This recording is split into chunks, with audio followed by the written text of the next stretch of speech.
माननीय सभापति महोदय, अभी सरकार यूपीएस योजना लॉन्च किया है एनपीएस के स्थान पर,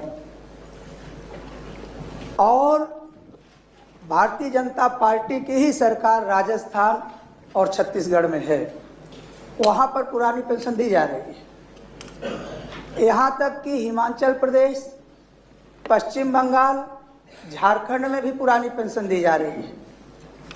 लेकिन उत्तर प्रदेश की जब बात आती है तो ये उत्तर लिख करके आ जाता है जी नहीं, प्रश्न नहीं उठता। माननीय सभापति महोदय, मैं पहले भी कह चुका हूं कि ये जो एनपीएस है, जिसमें थोड़ा बहुत अभी सुधार किया गया है, एनपीएस टोटल पूंजीपतियों को तिजोरी भरने का एक माध्यम है।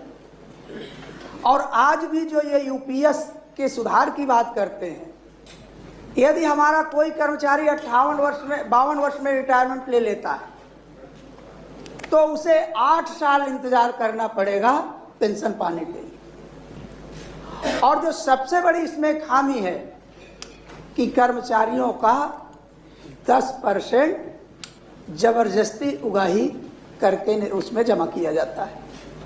माननीय सभापति महोदय, मैं यह भी कहना चाहूँगा कि एक प्रकार से ये सिविल सर्विसेज रेगुलेटिंग एक्ट जो 474 और 475 है, उसका भी वायलेशन हो रहा है, जिसमें कहा गया है कि यदि 10 वर्ष की सेवा कोई कर्मचारी पूरी कर लेता है तो उसे न्यूनतम पेंशन का हकदार माना जाए। माननीय सभापति महोदय, जिस अंतराल में ये उत्तर दिया गया है कि जी नहीं, प्रश्न नहीं उठता, उसी अंतराल में यूपीएस में संशोधन भी किया गया है एनपीएस में। तो मैं सदन के माध्यम से सिर्फ इतना कहना चाहूँगा कि जब राजस्थान, छत्तीसगढ़, पश्चिम बंगाल, हिमाचल प्रदेश, झारखंड, इन प्रदेशों में पुरानी पेंशन दी जा रही है तो उत्तर प्रदेश में पुरानी पेंशन क्यों नहीं दी जा रही है, इस पर विचार किया जाए। और समाजवादी पार्टी के राष्ट्रीय अध्यक्ष माननीय अखिलेश यादव जी ने कहा था कि अगर हम सत्ता में आते हैं तो सबसे पहले हम पुरानी पेंशन लागू करेंगे। ठीक, डॉक्टर मान सिंह जी बैठिए। डॉक्टर मान सिंह जी, आपने सरकार से प्रश्न पूछा, सरकार ने अपना पक्ष रख दिया कि हमारे यहाँ ये स्थिति है, उन्होंने रख दिया, उत्तर पूरा आ गया है इसमें। प्रश्न संख्या 2 इसी से संबंधित है। प्रश्न संख्या 2 भी इससे संबंधित, माननीय आशुतोष सिन्हा जी, संबंधित है तो उसको जोड़ लिया जाए। सर, मेरा ये कहना है इस पर, पुरानी पेंशन पर मान्यवर, कि ये पुरानी पेंशन कोई सत्ता और विपक्ष का सवाल नहीं है। यह तो सार्वभौमिक है, सभी लोगों से संबंधित है।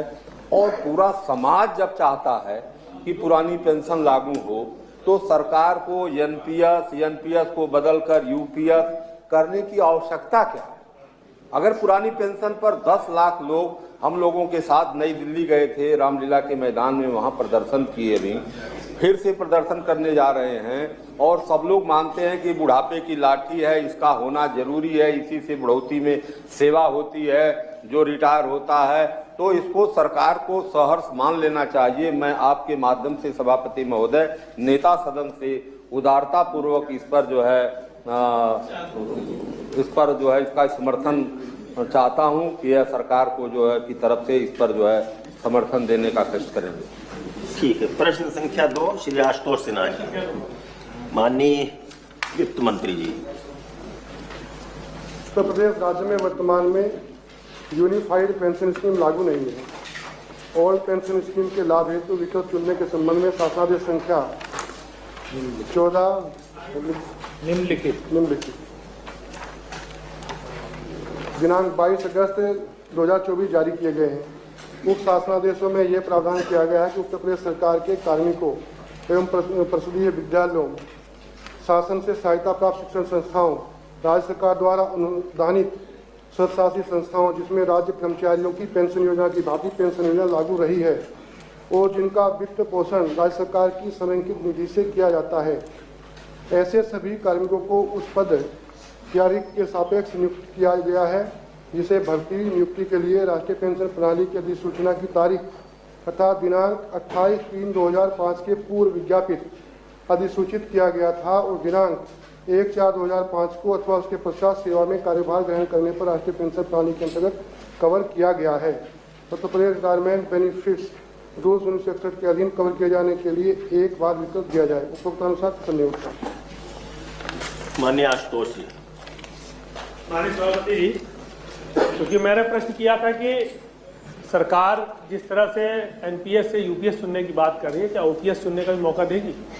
क्योंकि जैसे यूपीएस की बात मान्यवर जो हो रही है, यूनिफाइड पेंशन स्कीम, तो उसमें मान्यवर क्योंकि जो कर्मचारी का 10% और 14% सरकार दे रही है, और जब वो पूरा का पूरा पैसा उसका जब्त होने का काम हो जाएगा, इसलिए यूपीएस तो एकदम कहीं ना कहीं से हमें लगता है एकदम उपयुक्त नहीं है। और साथ ही साथ पेंशन की जो अवधि है वो सेवा काल में 20 साल जो होना चाहिए था वो 25 साल कर दिया गया, तो 70% लोग ऐसे ही बाहर हो जाएंगे। और जैसा माननीय सदस्य कह रहे थे कि अगर किसी ने मानिए 55 वर्ष तक जॉब किया, उसके बाद वो वीआरएस ले लेगा, तो 5 साल तक उसको इंतजार करना पड़ेगा कि वो उसको पेंशन मिलेगी 60 साल के बाद। तो यूपीएस की जो स्कीम है मान्यवर वो पूरी तरह से खराब है। रही बात दूसरी मान्यवर की, जो सरकार ने भी जवाब में लिखा कि 28 मार्च 2005 के पूर्व विज्ञापित पदों पर जो इन्होंने, क्योंकि लगातार सदन में मान्यवर हम लोगों ने उठाने का काम किया कि उनको पुरानी पेंशन चुनने का अधिकार मिले, सरकार ने मौका दिया भी, लेकिन उसमें मान्यवर पेंशन निदेशालय द्वारा जो जीपीएफ अकाउंट खोलने के लिए जनपदवार पत्रावली मांगी गई, और पत्रावली तो मांग ली गई मान्यवर, लेकिन जो आदेश जारी किए जा रहे हैं वो कहीं ना कहीं से बायस्ड होके 2-4 आदेश जारी हो रहे हैं। जो उनसे मिल ले रहा है, जो भ्रष्टाचार में उनके साथ सम्मिलित हो जा रहा है, उसके आदेश आ जा रहे हैं, बाकी नहीं आ रहे हैं। उसका प्रमाण मैं लेके आया हूं मान्यवर, क्योंकि ये आप देखिए, ये मामला है ये आजमगढ़ का, लगभग हमें लग रहा है 407 के आसपास, जिसमें 3 लोगों का आया आदेश जारी हुआ जीपीएफ अकाउंट के लिए। इस तरह से मान्यवर ये आया अंबेडकर नगर के लिए, इसमें 370 लगभग 370 लोगों में से 3 लोगों का इसमें भी आया। प्रयागराज में मान्यवर 516 लोगों में से 11 ही लोगों का आदेश आया। तो लगातार जब आप पत्रावली मांग रहे हैं और सबका जब स्कीम में ले सकते हैं तो इतना क्यों नहीं लिया, और आप लगातार कम लोगों का ले रहे हैं। इसमें जो भ्रष्टाचार हो रहा है, इस भ्रष्टाचार पे क्या कार्रवाई करेंगे और कब तक सब लोगों को इसमें जो भ्रष्टाचार हुआ है उस पर किस पे क्या कार्रवाई करेंगे, इस माननीय सदन को अवगत करें। माननीय मंत्री। ऐसा कोई सवाल नहीं है, कोई ऐसी बात मान्यवर मैं आपको दिखा रहा हूं कि इन्होंने कहा माननीय आशुतोष जी, आपके पास जो सूचनाएं हैं, जो कागज आप बता रहे हैं, मुझे लगता है आप मंत्री जी को दिलवा दीजिए, वो मंत्री जी को दे दीजिए या पीठ को दे दीजिए, या मंत्री जी को दे देंगे, मंत्री जी इसको दिखलवा दीजिए कि ये क्या कारण है, आखिर ये इनको कहने का अवसर क्यों मिल रहा है। पूरे प्रदेश की सूचना है सर, 1 2 जिले 3 जिला, मैं 3 जिला बता, पूरे प्रदेश का ही हाल। कहीं ऐसी बात हो तो कुछ लोगों को दे करके और शेष लोगों को सिर्फ मार्गेनिंग उनके साथ की जा रही है, इसका जांच करवा लें। इसमें मान्यवर एक अनुपूरक मेरा और कि मान्यवर ये मैं पूछना चाह रहा था सरकार से कि जो एनपीएस योजना चल रही है उसमें कुछ सुधार जो मैं बता रहा हूँ, क्या वो सुधार सरकार करेगी क्या? कि एनपीएस से मिलने वाला रिटर्न अनसर्टेन है, तो अनसर्टेन रिटर्न की वजह से भविष्य में वैल्यू का आकलन नहीं हो सकता। कोई ऐसी व्यवस्था आप करेंगे जिससे एनपीएस स्कीम में वैल्यू का आकलन कर सके भविष्य में अपने एनपीएस फंड का?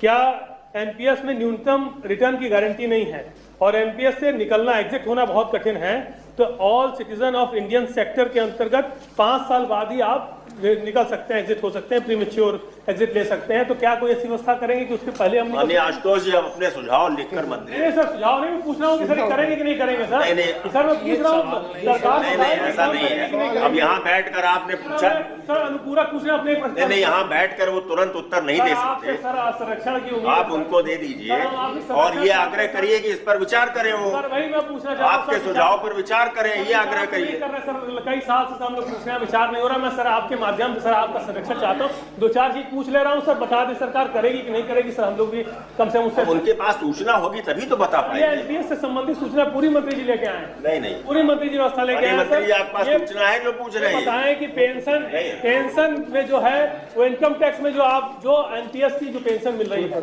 अगर वो निर्धारित से ऊपर हो जाएगी तो इनकम टैक्स की सीमा में आ जाएगी, इनकम टैक्स देना पड़ेगा। क्या इनकम टैक्स न लगे ऐसी कोई व्यवस्था सरकार के पास है? मान्यवर माननीय मंत्री जी, एक मिनट मान्यवर, एक विषय मान्यवर और भी सदन में आया था कि जो अंशदान करती है, जो कर्मचारी अंशदान कर रहे हैं, वो SBI, UTI, LIC में निवेश होने का प्रावधान था।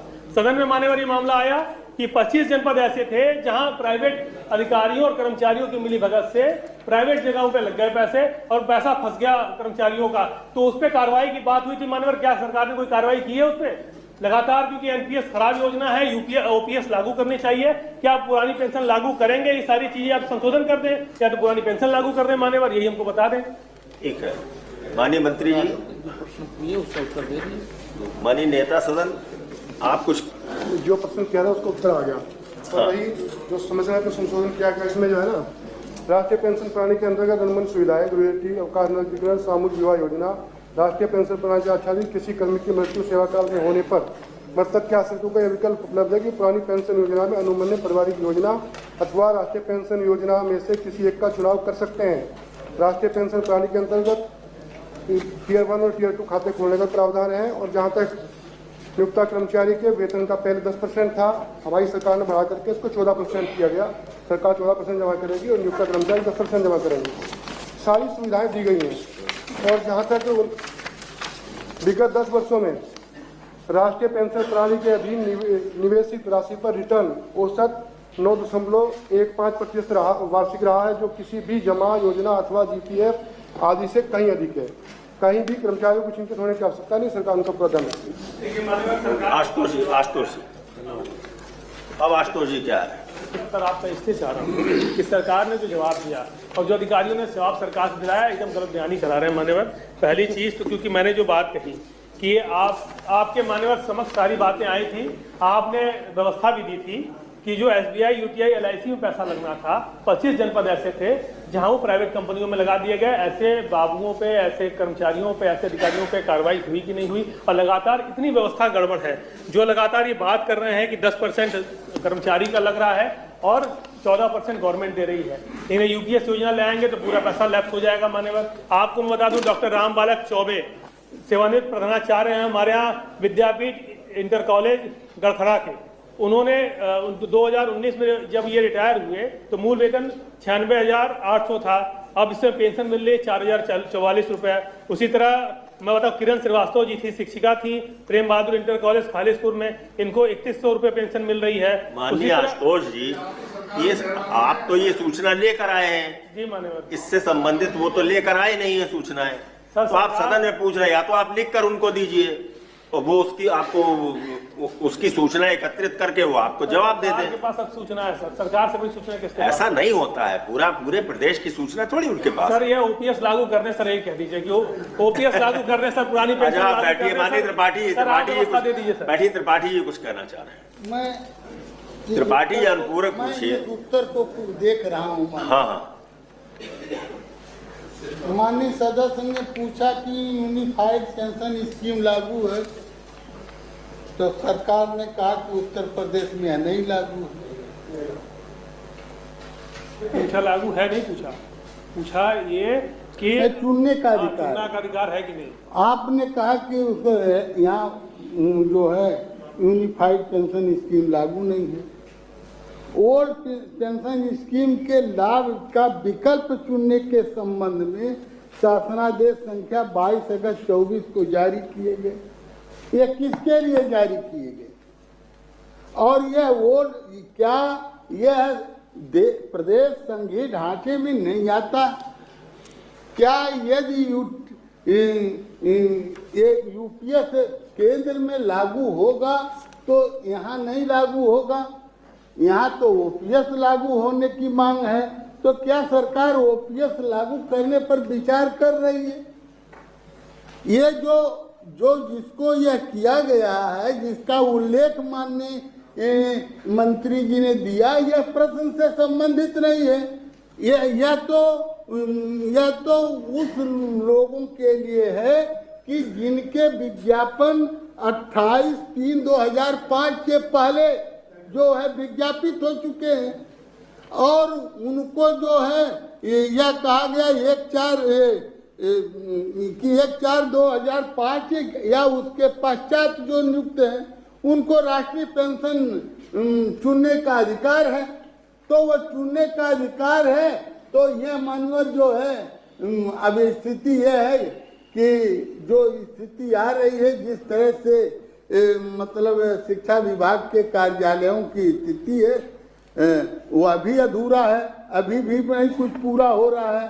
सब लोग माननीय निर्वाचित सदस्य हैं, सब शिक्षकों से और कर्मचारियों से संबंधित हैं, कहीं कोई इसका पुरता हाल है नहीं है। मेरा यह कहना है मान्यवर, यदि यह यूनिफाइड पेंशन स्कीम इस देश में लागू है तो उत्तर प्रदेश में नहीं लागू होगी। क्या यहाँ ओपीएस लागू होगी? दूसरा, क्या मान्यवर एनपीएस में जो घोटाले हुए, आपके ही समक्ष माननीय नेता सदन ने कहा कि हम एसआईटी जांच करा रहे हैं, तो उसका भी कोई पुरसा हाल नहीं मान्यवर। तो ये तो